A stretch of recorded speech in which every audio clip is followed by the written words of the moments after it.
নমস্কার, ধন্যবাদ। বিপদার মুখার্জি, ওয়েস্ট বেঙ্গল আসানসোল থেকে বলছি। শ্রাবণ মাস এখন চলছে। এখন মহাদেবের পুজো যারা করছেন সোমবার সোমবার প্রতিদিন করুন, সোমবার সোমবার। আর যাদের কালসর্প দোষ আছে, বিবাহের বাধা, আপনার শনি যেটা সপ্তমে আছে, প্রচণ্ড বিবাহের বাধা, বয়স হয়ে যাচ্ছে, বিয়ে কোনো মতো হচ্ছে না, তারা এখন অবশ্যই শিব পূজা করুন, মহাদেবের পুজো করুন। সোমবার দিন করলে খুবই ভালো হয়। সোমবার দিন ছাড়াও আপনি শুক্রবার দিনও করতে পারেন অবশ্যই, কিন্তু সোমবার দিন যদি আমার সময় হয় তো সোমবার দিন খুবই ভালো হয়।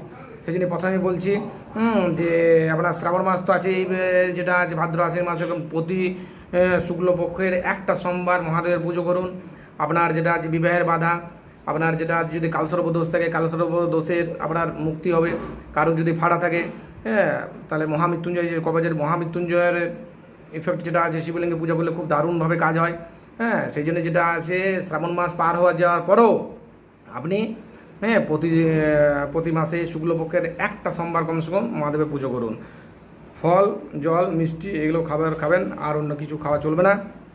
আর যারা একদম উপোস দিতে পারেন না, তাদেরকে বলছি যে প্রতি সোমবার যদি শিবলিঙ্গে জল ঢালতে পারেন তো খুবই ভালো হয়, কিন্তু জল ঢালার পর অন্তত নিরামিষ খাবেন জল ঢালার পর, ঠিক আছে? যারা একদম উপোস দিতে পারেন না, হয়তো অম্বল গ্যাসের রোগী, তাদের জন্য বললাম, ঠিক আছে? নমস্কার। পরের বারের ভিডিওতে আমাকে যে চ্যানেলটা আছে চ্যানেলটা সাবস্ক্রাইব করুন, তাহলে আমি পরের বারে আবার আপনার সামনে তুলে ধরবো ভিডিও নিয়ে। নমস্কার, ধন্যবাদ।